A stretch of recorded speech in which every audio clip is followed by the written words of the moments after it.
നമസ്കാരം. 24 ഫിലിം മീഡിയയുടെ പുതിയൊരു അധ്യായത്തിലേക്ക് എല്ലാവർക്കും സ്വാഗതം.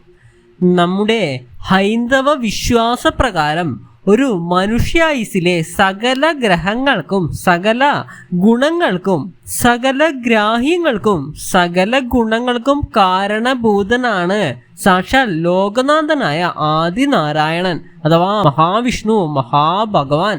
സർവ സംരക്ഷണത്തിന്റെയും പ്രപഞ്ച നിയന്ത്രണത്തിന്റെയും സകല ഐശ്വര്യത്തിന്റെയും അധിപതി കൂടിയാണ് സാക്ഷാൽ നാരായണൻ. ഏത് ആപത്ത് ഘട്ടത്തിലും നമ്മൾ മനസ്സിൽ തട്ടി വിളിച്ചു കഴിഞ്ഞാൽ ഓടിയെത്തി നമ്മളെ രക്ഷിക്കുന്ന ഭഗവാൻ കൂടിയാണ് നാരായണൻ. നമ്മുടെ ജീവിതത്തിൽ സകല ഐശ്വര്യവും സമ്പൽ സമൃദ്ധിയും വന്നു നിറയണമെങ്കിൽ ഏറ്റവും കൂടുതൽ വേണ്ടത് വിഷ്ണു പ്രീതിയാണ്. നമ്മുടെ ജീവിതത്തിൽ നല്ല കാലം വന്നു എന്ന് പറയുന്നതിന് തുല്യമാണ് മഹാവിഷ്ണു പ്രസാദിച്ചു എന്ന് പറയുന്നത്. ഇന്ന് നാം മനസ്സിലാക്കുവാൻ പോകുന്നത് 7 ലക്ഷണങ്ങളാണ്.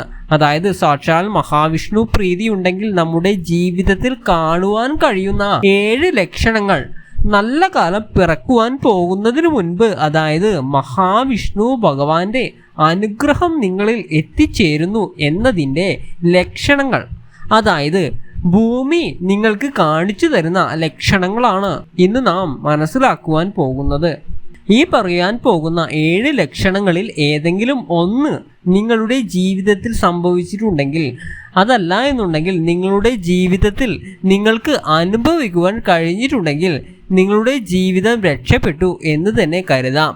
നല്ല കാലം നിങ്ങളുടെ ജീവിതത്തിൽ വന്നു ഭവിക്കുവാൻ പോകുന്നു എന്നതിൻ്റെ ലക്ഷണം തന്നെയാണ് ഈ പറയാൻ പോകുന്ന ലക്ഷണങ്ങൾ. മുഴുവനായും നിങ്ങൾ ശ്രവിക്കേണ്ടതാണ്. ഇത് ശ്രദ്ധിച്ചതിനു ശേഷം നിങ്ങളുടെ ജീവിതത്തിൽ എന്തൊക്കെ നിങ്ങൾക്ക് അനുഭവിക്കുവാൻ കഴിഞ്ഞിട്ടുണ്ട് എന്ന് നിങ്ങൾ കമന്റുകളായി രേഖപ്പെടുത്തുവാൻ ശ്രദ്ധിക്കുക. ഈ ലക്ഷണങ്ങളിൽ എത്ര ലക്ഷണം നിങ്ങളുടെ ജീവിതത്തിൽ നിങ്ങൾക്ക് കാണുവാൻ സാധിച്ചിട്ടുണ്ടോ അത്രയും ഭാഗ്യം നിങ്ങളിൽ വന്നു ചേർന്നിരിക്കുന്നു എന്ന് വേണം പറയാൻ. ഇതിൽ ആദ്യത്തെ ലക്ഷണമായി പറയുന്നത്, അതായത് മഹാവിഷ്ണു ഭഗവാന്റെ അനുഗ്രഹം നിങ്ങളിൽ ഉണ്ട് എങ്കിൽ നല്ല കാലം പിറക്കുന്നതിന്റെ ലക്ഷണമായി ആദ്യം തന്നെ പറയാൻ സാധിക്കുന്നത്, നിങ്ങൾ ഗാഢനിദ്രയിൽ ആയിരിക്കുമ്പോൾ ഓടക്കുഴൽ നാദം കേട്ടുകൊണ്ട് ഞെട്ടി ഉണരുന്നു എന്നുള്ളതാണ്. ഇത് ചിലപ്പോൾ അർദ്ധരാത്രിയിലുമാകാം, അതല്ല എങ്കിൽ പകലു ഉറക്കത്തിലുമാകാം.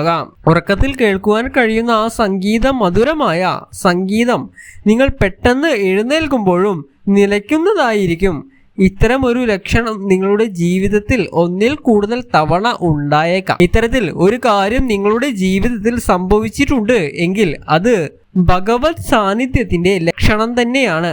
ഇനി അടുത്തതായി രണ്ടാമത്തെ ലക്ഷണം എന്താണെന്ന് നോക്കാം. രണ്ടാമത്തെ ലക്ഷണം എന്ന് പറയുന്നത് സ്വപ്ന ദർശനമാണ്. നിങ്ങൾ നല്ല ഉറക്കത്തിലായിരിക്കുന്ന സമയത്ത് സ്വപ്നത്തിൽ ഒന്നുകിൽ ഭഗവാനെയോ അതല്ല എന്നുണ്ടെങ്കിൽ ഭഗവാന്റെ ഏതെങ്കിലും അവതാരങ്ങളെയോ അതുമല്ലെങ്കിൽ ഭഗവാന്റെ വാഹനമായ ഗരുഡനെയോ സ്വപ്നം കാണുകയാണെങ്കിൽ അത് നിങ്ങളുടെ ജീവിതത്തിൽ ഭാഗ്യം വരുന്നതിന് മുൻപുള്ള ലക്ഷണമായി കരുതാവുന്നതാണ്. ഇങ്ങനെ ഒരു കാര്യം സംഭവിക്കുന്നുണ്ട് എങ്കിൽ നിങ്ങളുടെ ജീവിതം രക്ഷപ്പെടുവാൻ പോവുകയാണ്.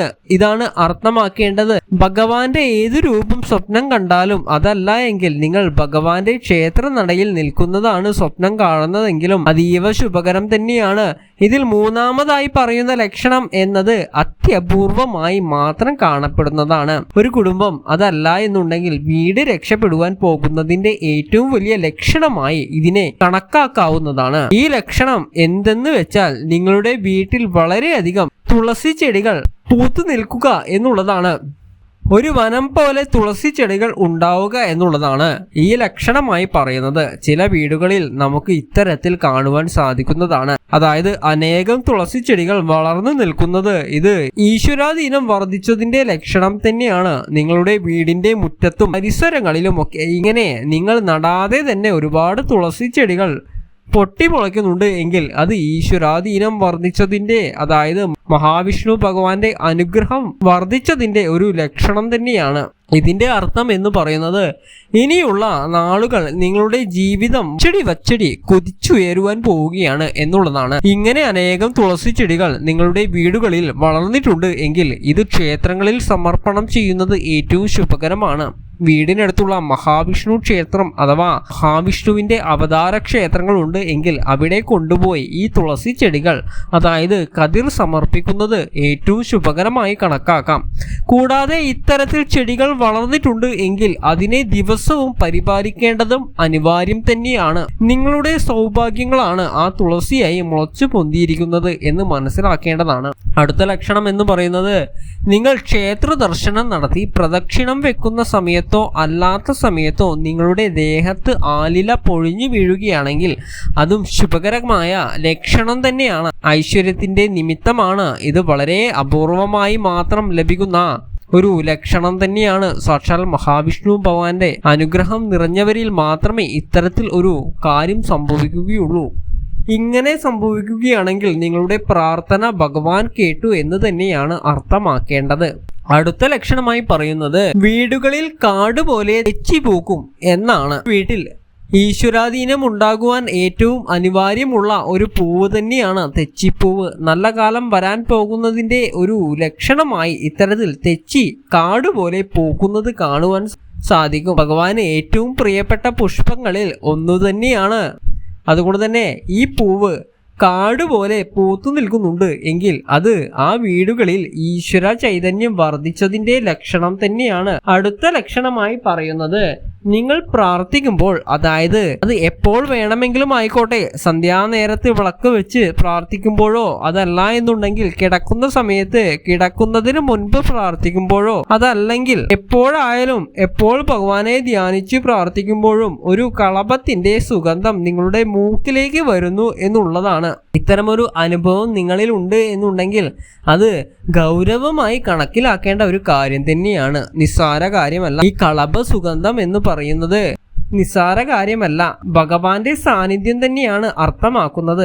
ഭഗവാൻ നിങ്ങളിൽ പ്രസാദിച്ചിരിക്കുന്നു, എല്ലാ കാര്യങ്ങളും ഭഗവാൻ തന്നെ മംഗളമാക്കി തരും എന്നതിൻ്റെ ലക്ഷണം തന്നെയാണ്. ഇത് പലർക്കും അനുഭവപ്പെടുന്ന ഒരു കാര്യം തന്നെയാണ്. അതിനാൽ തന്നെ ഇത് ഏറ്റവും ഐശ്വര്യം നിറഞ്ഞവരിൽ ഉണ്ടാകുന്ന ലക്ഷണമാണ്. ഇനി ഏറ്റവും അവസാനമായി പറയുന്ന ലക്ഷണം എന്നത് ഉപ്പിന്റെ സാന്നിധ്യമാണ്, അഥവാ ഉപ്പന്റെ സാന്നിധ്യമാണ്. അഥവാ ഉപ്പൻ അഥവാ ചെമ്പോത്ത് എന്ന പക്ഷിയുടെ സാന്നിധ്യമാണ്. നിങ്ങൾ വീടിന്റെ പരിസരത്തോ അതല്ലെങ്കിൽ വീടിനെ ഉപ്പൻ വലം വെക്കുന്നുണ്ട് എങ്കിൽ ഈ ലക്ഷണം ഏറ്റവും ശുഭകരമാണ്. ഉപ്പൻ അഥവാ ചെമ്പോത്ത് എന്ന പക്ഷി നിങ്ങളുടെ വീടിനെ വലം വെക്കുന്നുണ്ട് എങ്കിൽ അത് സർവ്വ ഐശ്വര്യം നിങ്ങളുടെ ജീവിതത്തിലേക്ക് വന്നു ചേരുന്നതിൻ്റെ ലക്ഷണം തന്നെയാണ്. കാരണം അത്രത്തോളം പ്രാധാന്യമുള്ള ഒരു പക്ഷിയാണ് ഉപ്പൻ എന്ന് പറയുന്നത്. ഇത്തരത്തിൽ ഒരു ലക്ഷണം കണ്ടു കഴിഞ്ഞാലും ആ വീട് രക്ഷപ്പെടും എന്നുള്ളതാണ് അർത്ഥമാക്കേണ്ടത്. ഈ പറഞ്ഞ ലക്ഷണങ്ങളെല്ലാം നിങ്ങളുടെ ജീവിതത്തിൽ എത്രത്തോളം അനുഭവിച്ചിട്ടുണ്ട് എന്ന് നിങ്ങൾ കമൻറ്റുകളായിട്ട് രേഖപ്പെടുത്തുക. മാത്രമല്ല എൻ്റെ സന്ധ്യാപ്രാർത്ഥനയിൽ ഞാൻ നിങ്ങൾക്ക് വേണ്ടിയും പ്രാർത്ഥിക്കുന്നതാണ്. അതിനായിട്ട് നിങ്ങളുടെ പേരും ജന്മനക്ഷത്രവും ഒന്ന് കമൻറ്റുകളായിട്ട് രേഖപ്പെടുത്തുക. അപ്പോൾ എല്ലാവരെയും ഭഗവാൻ അനുഗ്രഹിക്കട്ടെ. ഓം നമഃ ശിവായ.